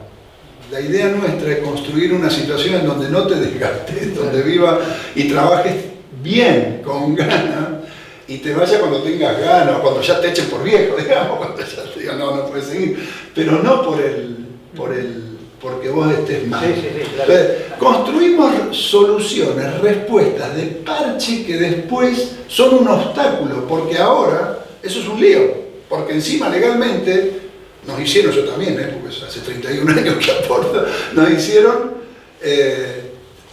aportar el 2% más como si fuéramos de un área cerrada, y ahora es un lío, porque si no hay contraprestación, estamos aportando, bueno, se está conversando, otro de los problemas que hemos heredado. Entonces, todo lo que se haga tiene que ir en función a ser funcional al objetivo estratégico, al objetivo, a la imagen a donde uno quiere llegar como objetivo, y no parche porque el parche se termina volviendo un obstáculo. Como no podíamos, no que no podíamos, como nadie nombraba la gente en planta de la que se iba jubilando, no había más planta, ¿y cómo corregíamos? Guardia, lista de espera, lista de guardia, lista de reemplazo, un lío fenomenal. Que además los que estábamos gestionando hospitales sabíamos, porque como era todo un arreglo económico, que te pago, que el otro, después cuando llegaba la plata, que llegaba 6 meses después, eran unos líos, todo lío para gestionar. Cuando lo que tenés que hacer es poner a la gente que se jubila en planta, a la gente que se fallece en planta y a la gente que se renuncia en planta, reemplazarla rápidamente. Si ahora tenemos un ejército, miren, hemos puesto 1157, más los 2000 que pasamos en planta de los becarios, es decir, nunca se había hecho, quiero decir esto, nunca se había hecho, pero ahora ya no depende de una firma del gobernador. Imagínense que de una planta de 56.000 trabajadores vos tenés mínimo 3.000 que se van a jubilar, o se van a ir, o van a renunciar. Entonces, lo ponés al gobernador a hacer 3.000 decretos para nombrar un tipo que se fue y que está en la planta, está el cargo. No es que vas a gastar más plata. Uno que se va, es menos plata, porque el que se va generalmente tiene más, cobra más que el que entra. Entonces, y sin embargo, parche, lista, y a la lista no alcanza, entonces le ponemos. No se puede construir nada así. Ahora, nada de esto fue por azar. Quiero decirlo, nada de esto fue por azar. Se necesita la decisión política de un gobierno completo donde el gobernador entiende exactamente que esto es lo que tenemos que hacer y te acompaña. Y es la primera vez en la historia, permítanme, con el respeto de todos los ministros anteriores y de todos los gobernadores anteriores, es la primera vez que esto ocurre. Pero tampoco va a alcanzar si no está la comunidad organizada y si no estamos los trabajadores organizados formando parte de esto. Bueno, hay una... también hay otra pregunta. Quería, digamos, en el medio también comentar algo, Daniel, respecto al tema de los cambios en la cultura y esta sinergia entre los cambios de la estructura y en la cultura, por pertenecer a una generación también ya, un poco nostálgico, voy a decir esto, pero digamos, vale la pena recordar que en algún momento dado la identidad de la pediatría de punta era no medicar. Es decir, digamos que literalmente hablando, digamos, o sea, el tema de vos decías, bueno, si alguien lo vio el fin de semana y le dio el antibiótico, digamos, tu paciente se quedaba con el diagnóstico, no le daba el antibiótico y venía el lunes a preguntarte si le daba o no le daba el antibiótico o si estaba bien que no se lo hubiera dado. Y la identidad de la pediatría empezó a ser, digamos, son los que no dan antibióticos, ¿no? Entonces, es perfectamente posible cambiar la cultura prescriptiva, sobre todo cuando hay refuerzo interprofesional, y las residencias forman cultura, porque son justamente las nuevas promociones las que de alguna manera están buscando lo mejor del estado del arte para ser los profesionales del futuro. Nosotros estamos formando profesionales para ahora, pero también para lo que viene, ¿no? Déjame dos cosas. Primero te cuento, yo trato a veces de matizar con alguna anécdota o cosa, porque también es como que ratifica el concepto desde la práctica cotidiana. Hace muchos años yo estaba en la sala de atención primaria como médico trabajando y tenía una señora paraguaya, me traía sus dos nenes, unos recién nacidos, hacía medicina que era. Y viste que se generaba ese vínculo que no te largaban más después, ¿no? Pero un día viene y media hora explicándole que era virosis, que los criterios de alarma, que no necesitaba antibióticos, que hacer, bla, bla, que el teléfono, que si pasaba, que en qué momento, todo media hora explicándole. Bien, el lunes, bien. Y me dice, no, doctor, sabe que como ella levantó 38,5, yo iba a llegar al hospital y me dieron este antibiótico, empezó a tomar el antibiótico. Hice la animalada, me decía después la psicóloga, seguramente fue un desastre. Pero digo, bueno, Clorinda creo que se llama. Se rompió la relación médico-paciente. Digamos, yo media hora te estuve explicando que esto no era así. Y una animalada le dije, a partir de ahora está el doctor Arias, saca turno con el doctor Arias. Exacto, ¿no? Pero por supuesto que a la semana la volví a atender porque insistía, pero digo, y que estuvo muy mal lo que le dije, pero la verdad es que pasaba así. Pasa eso, es decir, y la gente lo compra mayoritariamente. Entonces, si no tenemos una convicción muy fuerte, además de todo, tenemos una tremenda realidad con el tema de los antibióticos. Nos vamos a quedar sin antibióticos, más allá del daño que estamos haciendo por el uso inadecuado de los medicamentos. Nos vamos a quedar sin antibióticos, o lo que va a aparecer va a ser tan caro que no va a poder pagar nadie. Digo que creo que tienden a eso, ¿no? Y la de género también, que quedó por allí, para poder combatir el abuso. De hecho funcionan, y en la paritaria última se discutió muy fuertemente porque estaban muy debilitadas las mesas de violencia de género en los hospitales. Y donde no haya, avisen, porque hay que tener en todos lados los lugares donde institucionalmente se aborda este problema. Tenemos una realidad buena, que ya creo que los 2/3 de las trabajadoras de salud son mujeres, por lo cual eso es muy bueno, porque en general se están imponiendo mucho más que antes. Ya no se quedan calladas las chicas, y es excelente. Digo, yo he visto en mi hospital situaciones en donde yo me he tenido que ir a boxear prácticamente, y se lo digo así, con algún médico por el maltrato con las compañeras de trabajo. Pero cada vez se ve menos porque el feminismo viene fuerte y entonces algunos se reprimen un poco más. Pero donde no suceda, las mesas tienen que funcionar y tienen que ser sancionatorias y durísimas. No vamos a permitir un solo que llegue el conocimiento, y además yo ya he firmado varios, los rajamos, los echamos. El que ejerza violencia de género y se comprueba y llegó, se echa. No vamos a tolerar un caso. Bien. cómo luchar contra el complejo farmacéutico, preguntan. Bueno, es lo que decíamos recién, ¿no es cierto? Es decir, tiene que haber políticas de Estado fuertes, pero también un conjunto de lo que tenemos en la lapicera, de que tomemos conciencia de esto. Y vuelvo a decirles, algunos van a renunciar porque algún ingreso extra que con el tiempo, no inmediatamente, lo van a recuperar en calidad de vida para sus pacientes y en dinero también. Hay otros que están mucho en el negocio esos son los que nosotros ya ponemos del lado de los irrecuperables para la construcción de un sistema de salud nuevo.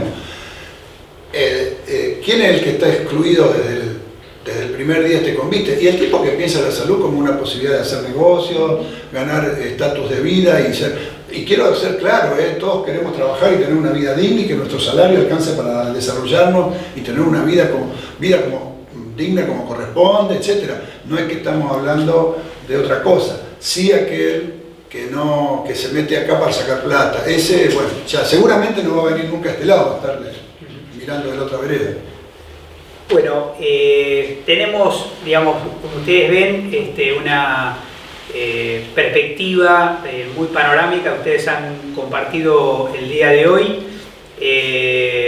Digamos, por supuesto, inmediatamente que compartimos con Daniel la posibilidad de que él tuviera la oportunidad de dirigirse directamente a las nuevas promociones, a la nueva promoción de residentes, a los R1, como se dice habitualmente en la jerga de las residencias, digamos, aceptó totalmente entusiasta de esta posibilidad. Sabemos concretamente, lo podemos decir, digamos, también a nombre de todo el equipo de gobierno del Ministerio, que estamos permanentemente atentos a inquietudes, a modificaciones y la enorme expectativa que tenemos en las nuevas generaciones para un proceso de transformación cultural que, digamos, el ministro va encargado de alguna manera a que la escuela genere, digamos, un mecanismo de transformación cultural por las características y lo complejo del problema que enfrentamos. Pero por lo mismo que nos acaba de mencionar, digamos, nosotros nos imaginamos ser una escuela que transforma también a los hospitales en hospital-escuela. Es decir, que todos los hospitales de la provincia, independientemente de su complejidad, si son enormes, grandes, chiquitos, UPA, digamos, CPA, digamos, todos los establecimientos de salud de la provincia devengan, digamos, establecimientos escuela, hospitales escuela. Y en ese marco, digamos, el sentido que siempre le hemos mencionado y lo volvemos a mencionar, es que las residencias profesionales en salud no nacieron primariamente solo para formar nuevos especialistas, sino fundamentalmente para mejorar la calidad de los servicios. Recuerden siempre eso, porque lo que nosotros tenemos, la enorme expectativa es que ese hospital del futuro con el que nosotros soñamos, lo vamos a construir con el apoyo de todos ustedes. Sabemos, digamos, todo lo que significa esta primera etapa y así todo, digamos, ya ustedes durante este mes se están volviendo expertos porque apenas, digamos, en pocos días más los hospitales se van a volver a abrir para la formación de enfermeras, digamos, para la formación de la práctica final obligatoria de los alumnos de medicina del último año, porque como señalaba también Daniel, digamos, la fuerza laboral de un Ministerio de Salud depende de entradas y salidas, digamos, y definitivamente las nuevas generaciones son también un factor fundamental de transformación, de avance, de cambio en nuestros establecimientos. Se ha hecho un gigantesco esfuerzo en la provincia, ustedes encuentran mejores hospitales, definitivamente muchísimo mejores que lo que hubieran encontrado, ni les cuento, el 10 de diciembre del año pasado. Enormes inversiones, vamos a seguir hablando de esto, aviones, barcos, trayendo insumos, una enorme inversión en equipamiento, una enorme inversión en recurso humano, y todo esto insuficiente si no hay compañeros y compañeras con la camiseta del sector público puesto, y esto es lo que esperamos que ustedes se encuentren y que ayuden a fortalecer en este tiempo. Vamos a terminar por aquí la parte, digamos, expositiva del día de hoy le vamos a pedir, de todas maneras, yo voy a acompañar al ministro, digamos, para que continúe con otras actividades, pero le vamos a pedir aquí a Laura, a Celia, a Cintia que les cuenten cómo seguimos, porque tenemos, digamos, nuevos encuentros y de acá al próximo encuentro hay ya algunas tareas que realizar, ¿verdad, Celia? Pardo. Bueno, perfecto. Gracias a todos, todas.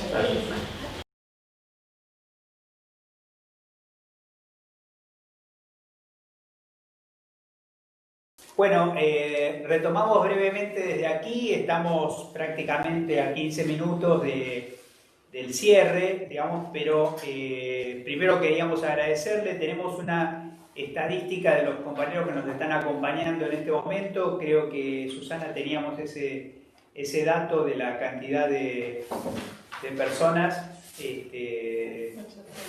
estábamos directamente... 500 compañeros y compañeras nos están siguiendo por Webex y 250 por YouTube. Así que de todas maneras, primero, digamos, es una enorme referencia, puede ser que haya más de un compañero por cada uno de los nodos. De todas maneras, digamos, manténganse en contacto con nosotros. Estamos, por supuesto, registrando, digamos, estas actividades. Si nos conectan desde alguna de las residencias, que ha habido una pérdida, de que por algún motivo no han podido ver alguna de las sesiones, digamos, tenemos alguna forma de recuperar, ¿verdad? Y básicamente la semana que viene vamos a estar con el viceministro de Salud, el doctor Nicolás Kreplak, y nos parece, más allá de algunas indicaciones que van a recibir ustedes en este momento, estamos muy entusiasmados aquí con Cintia, tratando de generar, digamos, o de ir encauzando todas las inquietudes que se van generando. Me imagino cuando ustedes ingresan a un sistema nuevo como es el de residencias profesionales en la provincia de Buenos Aires, y queríamos comentarle que la película que estamos sugiriendo para que ustedes la vean previamente es una película que nació fundamentalmente para generar debate y que tiene que ver con hacia dónde van los sistemas de salud. La película, por supuesto, digamos, como es anterior a la pandemia, no tomó en cuenta, digamos, esta posibilidad, y podríamos abrir incluso un debate sobre si las expectativas, los sueños, los deseos, digamos, que están ahí implícitos en esta película, se llama La insubordinación de los privilegiados. Vamos a poner todos los mecanismos para que ustedes accedan, pero de todas maneras es una película que está en YouTube, digamos. Va a ser también, esperamos que sea objeto de debate, digamos, entre otras cosas. El doctor Kreplak fue, digamos, un poquito el director de la película, así que definitivamente pocas veces uno tiene la oportunidad de hablar directamente con el director, que en ese momento era el director, ahora es viceministro. Así que les recomendamos, creo que la van a pasar bien, tiene distintas técnicas narrativas, es de muy buena factura, muy profesionalmente realizada, y bueno, esperamos que definitivamente no es una película para que ustedes estén de acuerdo, es una película para abrir el debate de las ideas, de las propuestas, y para saber en qué proyecto, de alguna manera, de política de salud estamos embarcados. Así que bueno, Celia, Laura, algunas orientaciones metodológicas de... Corro esto un poquito. Bueno, en relación a los residentes ingresantes, tanto la filmación de la clase de hoy para aquellos que estaban de guardia y no podían ingresar, como el link a la película que nombró recién Mario, y la bibliografía, que como dijimos al principio es una carta escrita por el ministro al comienzo de su gestión en enero de este año, van a estar disponibles en el aula del curso. El aula está en la plataforma educativa virtual, van a ingresar a través de la pestaña Ingresantes 2020, la misma a la que acceden para los cursos de competencias situacionales en COVID-19. en otra aula, en el mismo espacio virtual, está ya alojado el seminario. No tienen que matricularse, igual que para las competencias, se los matriculó automáticamente al momento que tomaron posesión del cargo, así que todos los ingresantes ya están matriculados en el aula. Luego de cada encuentro van a poder visualizar una carpeta, una pestaña con la bibliografía. Al finalizar este seminario hay una actividad de evaluación solo para ingresantes, no para el resto de residentes y actores del sistema de residencias que estén participando, que va a estar pautada en el mismo aula por escrito. Ese aula tiene como distintas vías de comunicación. Una es un mail, no sé, Nacho, si se puede compartir. O sea, me lo digo. En el chat. Ah, bien. Lo compartió Lara en el chat y es seminarioresidentesff@gmail.com. Ese es un mail de consultas por cualquier duda que tengan en relación al seminario. Y por otro lado, en el aula hay un foro de intercambio en el cual hay varios docentes, entre ellos Laura, yo y dos compañeras de acá de nivel central, que estamos como acompañando y respondiendo dudas que puedan surgir en relación a las cuestiones de los materiales que brindemos. El link para el Webex para el próximo encuentro va a estar colgado en la misma plataforma el lunes 16 y el link, no sé si tenemos el link para los que no son ingresantes. Quedó todo Nacho y a Susana. Está todo en Nacho. Por ahí les comentamos brevemente que ahora si nos es posible vamos a poner en la pantalla, y si no les contamos porque es muy sencillo. Para el equipo docente que acompaña a los residentes en este curso, la pestaña para ese acceso va a ser a través de la página de nuestro ministerio, y allí van hacia la pestaña Capacitación, Educación Permanente, y ahí van a encontrar todo lo que refiere a este seminario. Si tenemos ahora el enlace, también circuló ese enlace en el formulario de inscripción, en el flyer de inscripción, lo pueden encontrar ahí. Después creo que hubo una pregunta en relación a los presentes. Una vez que están conectados con el Webex, el mismo Webex levanta los nombres de las personas que están conectadas, así que solo estar conectado ya funciona como presente, y para aquellos que están de guardia va a quedar en el aula la grabación de la clase, de cada clase. Perfecto. Bien. Bueno, sé que siguen llegando preguntas al chat, algunas son personales, como alguien que no está inscrito. Bueno, todas los comentarios y los mensajes que nos manden van a ser contestados, digamos, en estos días antes del próximo encuentro. Los estamos sistematizando para no perderlos. Y le quería comentar que también, digamos, bueno, como todas las situaciones institucionales, acá formamos parte de un equipo muy grande, digamos, de colaboradores, pero, digamos, hemos tenido por cuestiones personales, digamos, la renuncia del doctor Martín Castilla, que nos acompañó incluso en el encuentro anterior, así que ustedes lo tienen filmado, digamos, dentro de los materiales de este seminario, y que, digamos, va a ser reemplazado, ya es reemplazado por la doctora Cintia L'Hopital, que está aquí conmigo, pero que, digamos, hemos estado trabajando juntos, digamos, prácticamente desde el principio de la gestión, con lo cual toda la continuidad, digamos, del programa de residencias en la provincia está absolutamente garantizado. Y por supuesto, digamos, estamos muy abiertos porque también sabemos, como ella misma ha mencionado hace unos minutos, digamos, sabemos que hay deudas, que hay temas que hay que mejorar, que hay reglamentos que hay que ajustar, así que estamos totalmente involucrados, comprometidos con esa tarea. Así que si no tenemos para otros comentarios, estando ya en la hora, vamos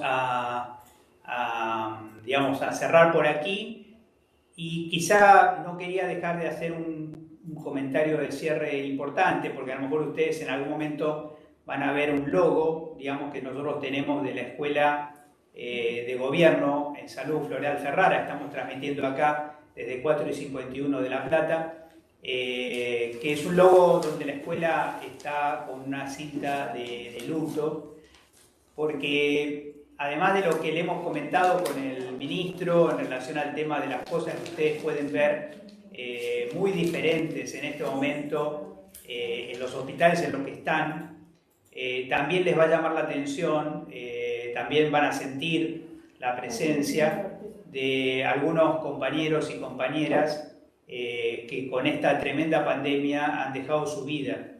En consecuencia, digamos, más allá de los esfuerzos, más allá de las propuestas, más allá de las políticas, más allá de todas las circunstancias cotidianas que nosotros vivimos, queremos señalar que no nos acostumbramos, no nos anestesiamos, no nos parece normal, digamos, estamos profundamente sensibilizados y nos parece que la mejor forma de honrar, digamos, a los compañeros y compañeras que han dado su vida en la lucha contra esta pandemia es redoblar los esfuerzos para más y mejores servicios de salud, y para eso contamos también con todos ustedes. Muchísimas gracias, nos volvemos a ver en la próxima jornada y espero que podamos compartir, digamos, ideas y opiniones del debate crítico que nos pedía el ministro, justamente a partir de una película que fue diseñada especialmente para abrir un debate. Muchísimas gracias.